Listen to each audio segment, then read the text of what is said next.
경기와 훈련 뭐 비율 이렇게 생각을 했을 때 저희는 경기보다 훈련을 너무 많이 한다는 생각을 좀 하거든요. 이런 개념을 몰랐다가 예전에 최원호 지금 한화 감독님이랑 뭐 얘기를 나눌 기회가 있어가지고 처음 그런 얘기를 들었어요.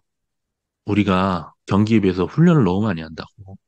아, 야, 실력도 안 되는데 뭐 경기를 할 수준도 안 되는데 무슨 경기야 하면서 훈련을 굉장히 많이 시키는 편이잖아요. 그리고 초등학교도 보면은 뭐 3, 4, 5학년들은 종일 훈련만 하고 6학년들 게임 뛰고 중학교도 1, 2학년 훈련만 하고 고등학교도 마찬가지고. 그래서 사실 한 10년 학생 야구를 한다 그러면 한 3년만 경기를 뛰는 거야, 대부분.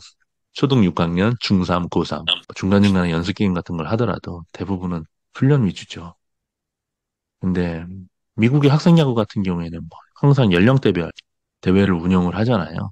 그래서 연령대별로 리그를 운영해서 계속 경기를 하면서 경기 안에서 배워나가는 방식을 기본적으로 가져가고 있는데, 저는 개인적으로는 경기 위주가 더 맞지 않나라고 생각을 합니다.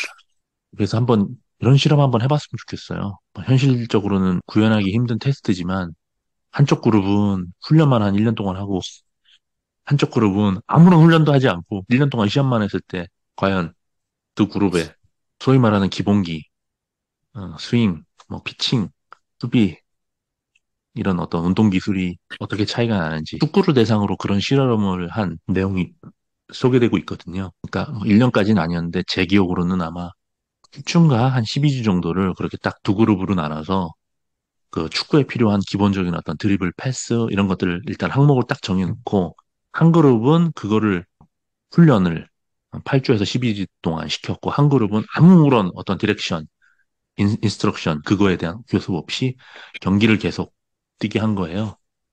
그리고 나서 둘의 중요한 드리블 기술과 중요한 패스 기술이 어떻게 경기에서 펼쳐지는가를 관찰했더니 경기를 한 쪽이 훨씬 더 잘 그걸 소화해냈다라는 거죠. 연습의 전이라고 하죠. 트랜스퍼. 연습의 전이라는 개념에 대해서 우리가 조금 좀 생각해 볼 여지가 있는 부분입니다. 우리가 이런 부분을 많이 간과하고 있거든요. 이 운동학습 저도 이번에 책 내면서 그 책을 이제 편집자로 참여하면서 그런 비슷한 사례들을 많이 접했거든요. 그리고 코칭 언어 스타디를 코치님들이랑 하면서 굉장히 재밌는 사례들을 많이 접했었어요. 바벨을 계속 4주 동안 한 그룹과 그냥 푸시업을 한 그룹을 4주 후에 푸시업 테스트를 했더니 푸시업만 한 그룹보다 바벨만 연습한 그룹이 오히려 더 푸시업을 잘했더라. 뭐 라든가 뭐 이런 재밌는 것들이 굉장히 많더라고요. 경기에 필요한 기술, 뭐 파워, 뭐가 됐든 그런 것들을 구현하기 위해서 우리가 지금 하고 있는 훈련들이 베스트인가 하는 것들에 대해서 지금 과학이 많이 다른 이야기들을 하고 있거든요. 지금 발달하고 있는 스포츠 과학이. 지금 그거를 정말 기가 막히게 흡수해가지고, 정말 동양권에서 야, 이게 가능해? 라고 했던 종목들에서 성적을 내고 있는 게 일본이잖아요. 얼마 전에 농구 월드컵에서도 유럽팀을 꺾었고, 배구 네이션스컵에서도 3인가 했죠. 정말 배구 같은 종목들은 정말 키가 워낙에 넘사벽이기 때문에 탄력이라든가 이런 것들이 워낙 차이가 나서 야, 아시아 배구가 그렇게 성적을 낼 수 있어? 라고 다들 음, 의문을 가졌지만 성적을 냈고 럭비 같은 경우도 얼마 전에 남아공을 이기는 럭비가 남아공이라 그러면 거의 축구로 치면 영국, 독일 이런 나라잖아요. 육상에서도 단거리 같은 경우에 올림픽에서 메달을 따고 있고 이런 것들이 이제 스포츠 과학을 잘 적용해가지고 성과를 내고 있는데 우리가 좀 그런 것들에 대해서 코치님들이 좀 관심이 좀 덜한 편이죠. 일정 장비, 뭐 바이오메카닉스 분석이라든가 이런 것들을 얘기를 하면 아마추어 코치님들이 아유, 애들은 기본기가 먼저지 이렇게 하면서 그것들을 알아보려는 노력 자체를 회피하는 경우가 많거든요. 근데 제가 볼 때는 그런 것들을 사용하는 거랑 기본기랑 전혀 관계가 없는 일입니다. 그런 것들을 통해서 선수들의 기본기를 더 효과적으로 효율적으로 만들어주는데 활용할 수 있고요. 얼마든지. 코치분들이 애들 스피드건 같은 거 이렇게 자꾸 들이대면 애들 폼 망가진다, 힘들어간다, 어깨 다친다, 홈런 더비 같은 거 게임 재미삼아 연습 때 이런 거 하고 그러면 폼 망가진다. 자꾸 애들을 이렇게 작게 만들어요. 작게. 이 몸에 있는 어떤 그 잠재력을 마음껏 한번 쏟아볼 기회를 제공해주기보다는 자꾸 이렇게 뭔가 예쁜 메카닉, 좋은 동작, 자꾸 이런 틀 안에서 아이들을 지도하시려는 경향이 있는 것 같습니다. 각자 갖고 있는 어떤 좋은 메카닉, 좋은 폼, 이상적인 동작, 그런 틀에 맞춰서.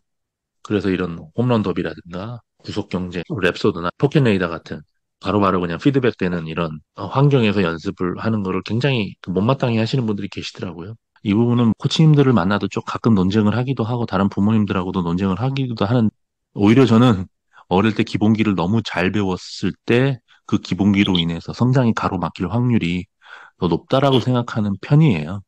네. 틀이 너무 단단하면 그 틀을 벗어나기가 어렵잖아요, 나중에. 네. 우리 운동 기술을 가르치는 방식이 좀 어릴 때 좀 너무 과도하고 틀을 아이들한테 만들고 있다라는 생각을 저는 좀 하고 있습니다.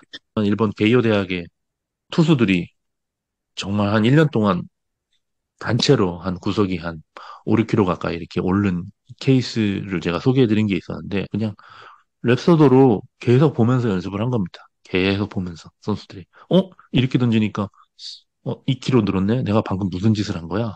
하면서 자기가 방금 했던 동작들을 돌이켜보고, 본인이 그걸 미처 못 느끼면 코치나 아니면 동료 선수, 야, 너 방금 뭐가 달라진 것 같아? 왜 갑자기 공이 이렇게 좋아진 거지? 그래서 또 한번 체크해보고, 회전 효율이 좋아졌네?